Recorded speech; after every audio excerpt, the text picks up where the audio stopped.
E todos os traumas, e agora eu quero que vocês prestem muita atenção nisso, todos os nossos traumas, todas as nossas situações, sejam acumulativa ou sejam impactantes, que daqui a pouco eu vou falar sobre isso, todas as nossas situações traumáticas vão gerar ansiedade primeiro, para depois depressão.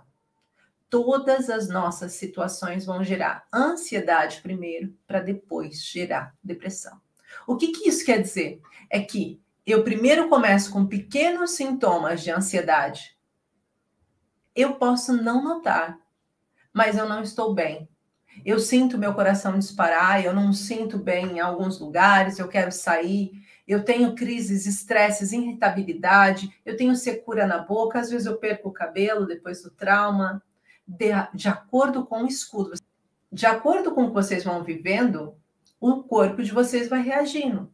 Então, primeiro, o trauma vai trazer ansiedade. E a ansiedade vai começar a ganhar força, ganhar força. Às vezes as pessoas passam da ansiedade e não notam, porque são pessoas muito fortes, que aguentam as dores emocionais com muita força e facilidade. Por exemplo, pessoas de trauma acumulativo têm tendência a não notar que entraram em ansiedade, mas notam quando entram em depressão. O trauma acumulativo, que eu vou falar daqui a bocadinho já sobre o trauma acumulativo, ele tem essa característica. Por quê? Porque ele é meio disfarçado, ele é meio maquiado. E normalmente são pessoas extremamente fortes, fortes em todos os sentidos, que aguentam todos os rojões, que a vida dela, se ela te contar a vida dela, você fala assim, meu Deus, como você conseguiu passar por tudo isso? E de repente essa mulher tá ali, aquele mulherão, né, como eu costumo chamar, tá aquele mulherão ali que passou por tudo aquilo e não notou sequer os primeiros sintomas de ansiedade, mas teve. Só que caiu direto na depressão, tá? Então, alguém tem alguma dúvida até aqui, só para eu entender um pouquinho? Traumas de impacto, traumas acumulativos. O que acontece com esses dois traumas? Então, vocês já entenderam que trauma é quando eu passo por uma situação que faz com que eu olhe para o meu corpo, para o meu emocional e diga, meu Deus, o que aconteceu? Mas existe o trauma de impacto, que normalmente vai gerar mais facilmente a ansiedade, tá? E o trauma acumulativo, que normalmente vai ter tendência a gerar mais facilmente a depressão, tá? Os dois, como eu disse, vão passar pela ansiedade, só que o trauma acumulativo vai passar e não vai dar por ela que está passando pela depressão. Então, como funciona o trauma acumulativo? O trauma acumulativo é quando eu passo por uma situação sistematicamente. Então, se eu fui violada a primeira vez, aquilo para mim foi um trauma de impacto. Mas a partir do momento em que eu sou abusada periodicamente, aquilo passa a ser um trauma acumulativo. Se eu vi alguém falecer na cama de um hospital, é um trauma de impacto. Mas se eu fui vendo ela perder a vida, é um trauma acumulativo. Por que acumulativo? Porque eu vou guardando informações e âncoras da memória sobre aquele evento. Âncora da memória, eu expliquei na aula 1, vou aqui só rapidinho falar, é aquela imagem que faz o seu cérebro relembrar o evento. Se eu falar para você, lembra para mim o dia mais triste da sua vida e você trouxer esse evento, o que você fez foi abrir o baú da memória. Esse baú da memória são as âncoras, o que te leva direto para aquele evento, tá? Então, o gatilho é disparado depois que a âncora é aberta. A âncora é aberta, você volta para aquele conflito e daí você não quer estar naquele conflito, porque é um conflito de dor. Então, você quer sair dali. E querendo sair, o seu corpo não entende se está vivendo naquele momento ou se já viveu. É como um sonho, por exemplo. Se eu tiver a sonhar, o meu cérebro não sabe que eu estou dormindo. Quantas vezes, gente, outro dia acordei e tinha sonhado que eu tinha sido traída. Eu acordei com vontade de esganar. Porque eu pensei, meu Deus, fui traída do jeito mais sórdido. Eu vi acontecer na casa de banho, pelo amor de Deus, olha o que aconteceu. Eu fiquei em choque.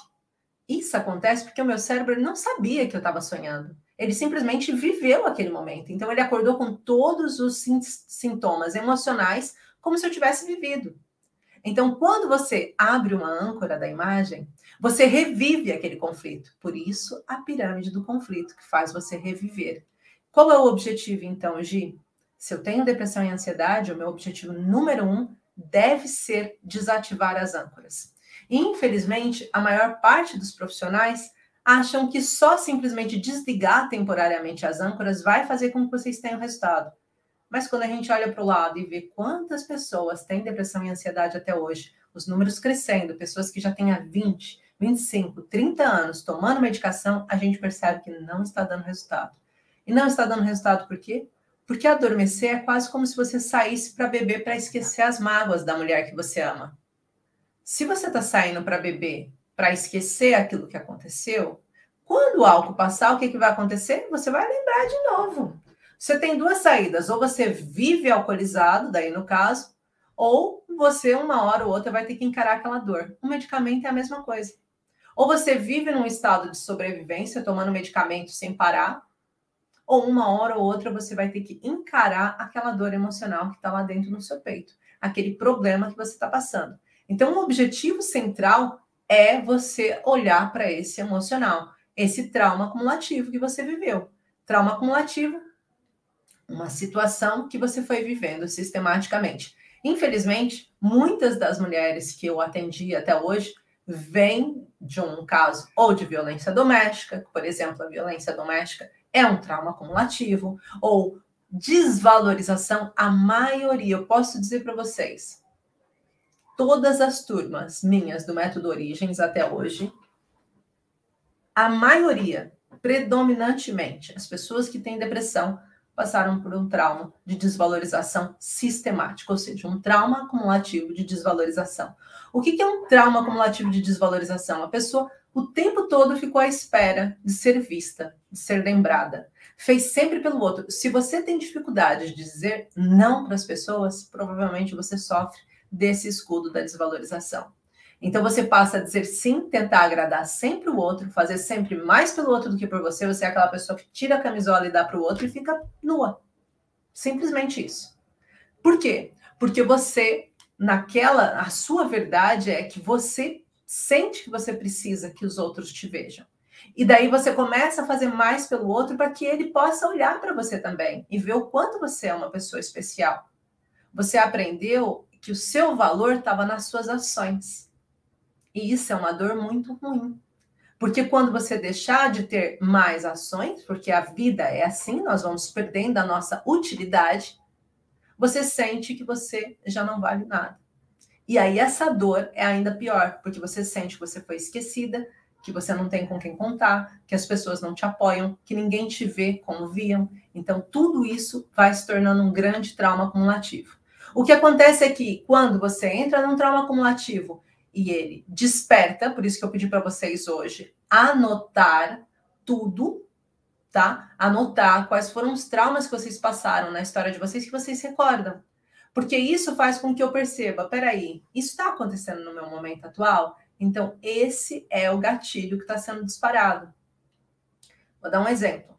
Se vocês passaram por um trauma acumulativo de um marido que nunca ouviu a sua voz, que não te respeita, que tudo que você fala, ele não escuta, não entende, não olha, ou uma mulher que faz exatamente a mesma coisa, ou pessoas, os seus filhos também dão mais valor ao pai do que à mãe.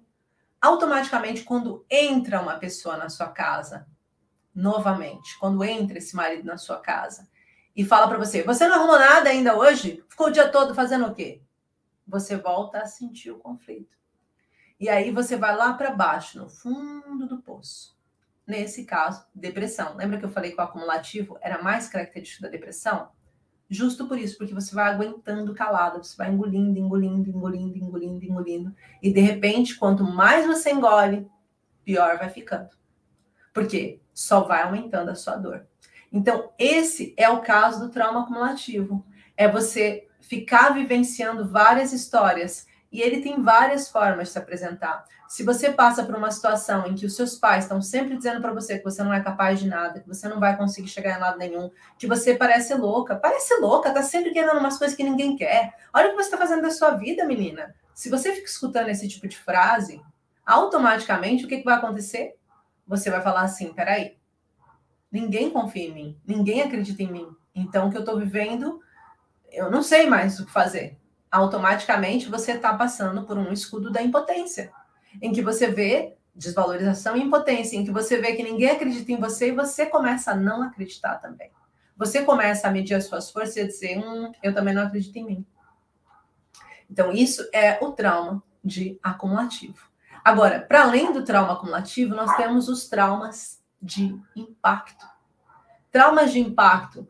Imagina você tá vivendo a sua vida normal, você começa a sentir algumas dores estranhas, você vai no hospital, faz um diagnóstico e descobre que você está com cancro. Em primeiro ponto, ele é um trauma de impacto. Ele vai mudar toda a sua forma de olhar a vida.